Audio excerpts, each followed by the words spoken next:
Hello there, guys and girls. Good evening to each and every one of you. Take a look at this one. Sinag Maynila 2024. It's an independent film festival. Cine Local pang international.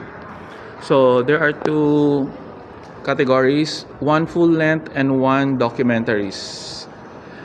They started this September 4 and until September 10. So guys and girls, if you have time, please come over here to have some relaxation and watch how the Filipinos can make this kind of expertise and will be uploaded worldwide. So check this out, guys and girls. Let's do this quick, okay? Enjoy it with your bold eyes. Louis Vuitton.